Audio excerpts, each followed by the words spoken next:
देश और दुनिया की तमाम छोटी और बड़ी खबरों के लिए हमारे चैनल को सब्सक्राइब करना न भूलें और बेल का बटन जरूर दबाएं।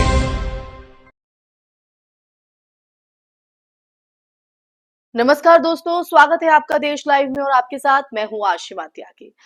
दोस्तों, कभी कभी देश की राजनीति में ऐसे सवाल उभरते हैं जिन पर बात करना जरूरी हो जाता है और जिनकी गूंज सिर्फ चुनावी मैदान तक सीमित नहीं रहती है, बल्कि सीधे लोकतंत्र के दिल पर दस्तक देती है।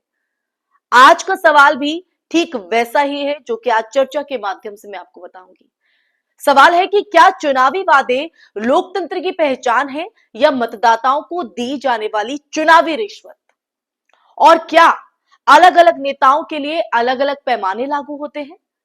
सुप्रीम कोर्ट में दाखिल एक याचिका ने फिर से दोस्तों इस बहस को जिंदा कर दिया है और इसी वजह से आज हमें इस मुद्दे को गहराई से समझना जरूरी है, जो कि मैं आपको आगे बताऊंगी।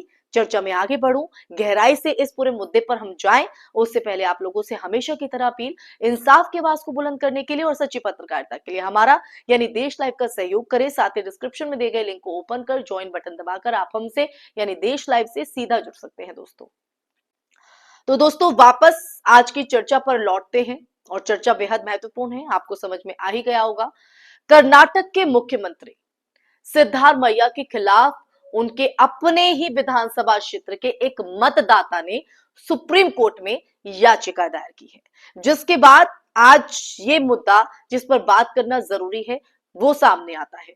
आरोप यह है कि 2023 के विधानसभा चुनाव के दौरान कांग्रेस के घोषणा पत्र में किए गए 5 बड़े वादे, माफ कीजिएगा, गृहा ज्योति, गृहा लक्ष्मी, अन्न भाग्य, युवाओं की सहायता और मुफ्त बस यात्रा मतदाताओं को दी जाने वाली रिश्वत की तरह है।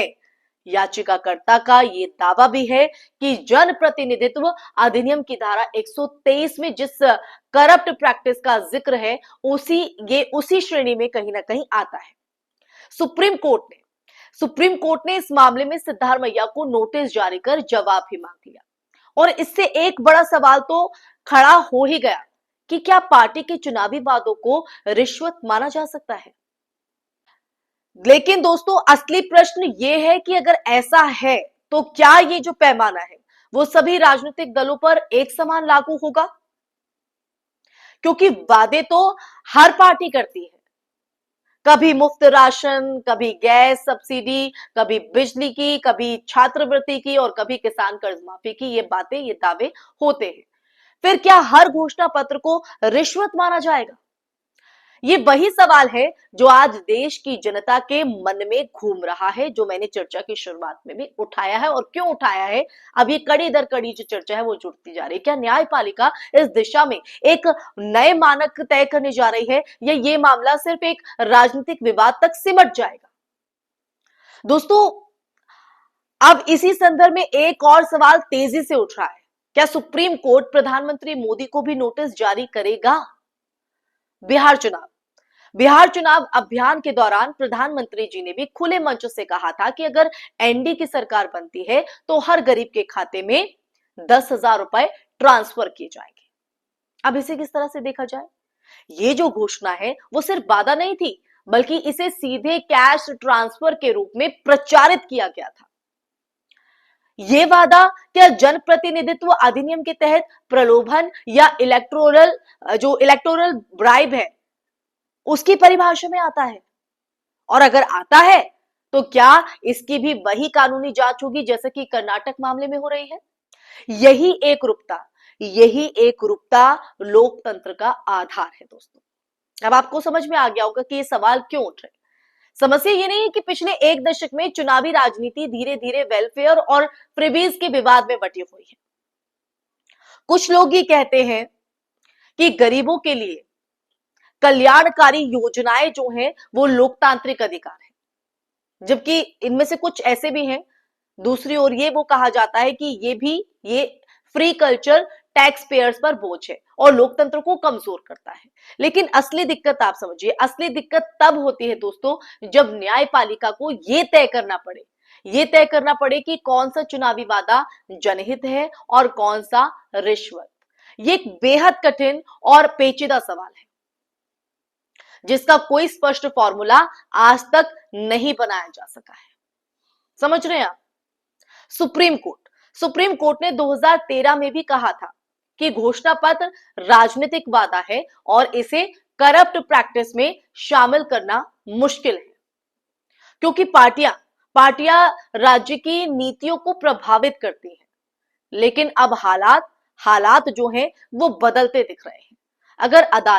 अगर अदालत इस बार घोषणा पत्र को न्यायिक समीक्षा के दायरे में लाती है तो ये भारतीय चुनावी राजनीति के इतिहास का सबसे बड़ा टर्निंग पॉइंट बन सकता है, क्योंकि फिर न सिर्फ कर्नाटक बल्कि यूपी, बिहार, तमिलनाडु, पश्चिम बंगाल, दिल्ली, ये तमाम वो सभी राज्यों के चुनावी वादों की वैधता सवालों के घेरे में आ जाएगी। क्योंकि प्रलोभन तो हर कोई देता है ना, वादे तो हर कोई करता है इस तरह के, लेकिन इस पूरे विवाद का जो सबसे अहम पहलू है, जो आज की चर्चा का मुख्य बिंदु है, यह है कि जनता के मन में न्याय को लेकर जो शक पैदा हुआ है उसे गंभीरता से समझने की जरूरत है। क्योंकि जब एक नेता के घोषणा पत्र पर कोर्ट सख्ती दिखाती है लेकिन दूसरे नेता की कैश ट्रांसफर योजना पर सवाल तक नहीं उठता, उस पर बात तक नहीं होती, तब ये जो असमानता है वो लोकतंत्र की नींव को कमजोर करती है, उस पर घात करती है। न्याय सिर्फ होना नहीं चाहिए, न्याय होते हुए दिखना भी चाहिए। और यही बात इस मामले को और भी संवेदनशील बना देती है। यही वो बात है जिसकी वजह से आज आप और हम इस पर चर्चा कर रहे हैं। इसलिए आज जरूरत है एक स्पष्ट, पारदर्शी और सामान्य रूप से लागू होने वाले सिद्धांत की। दोस्तों, अगर घोषणा पत्र के वादों को करप्ट प्रैक्टिस माना जाना है तो ये नियम सभी दलों पर एक समान लागू होना चाहिए। अगर कैश ट्रांसफर को रिश्वत माना जाता है तो फिर हर राज्य में दिए जा रहे चुनावी लाभों की कानूनी जांच भी करनी होगी। और अगर इन्हें लोकतांत्रिक वेलफेयर माना जाता है तो फिर किसी एक पार्टी पर अलग लाठी क्यों चलाई जाए? इसी सवाल का जवाब जो है वो आज हर कोई अपने मन में ढूंढ रहा है। और आज की चर्चा के अंत में बात सिर्फ सिद्धारमैया या मोदी की नहीं है, बात है लोकतंत्र की विश्वसनीयता की। अगर न्यायपालिका इस दिशा में कोई ऐतिहासिक फैसला देती है अगर इस पूरे मामले पर, तो भारतीय चुनाव प्रणाली की जो शक्ल है वो शक्ल ही बदल सकती है। लेकिन फिलहाल जो सवाल गूंज रहा है वो यही है कि क्या हमारे लोकतंत्र में सबके लिए एक ही नियम है या कुछ नियम सिर्फ सुविधा के मुताबिक लागू होते हैं। निर्णय चाहे जो भी हो, लेकिन देश देख रहा है और इंतजार कर रहा है एक समान, निष्पक्ष और पारदर्शी लोकतांत्रिक व्यवस्था की।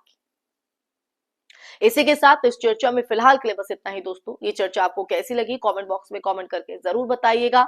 इस वीडियो को ज्यादा से ज्यादा शेयर कीजिएगा, हमारे चैनल देश लाइव को सब्सक्राइब कीजिएगा। फिर हाजिर होंगे ऐसे ही सच का संवाद लेकर, तब तक के लिए अपना ख्याल रखिए। जय हिंद, जय भारत, नमस्कार।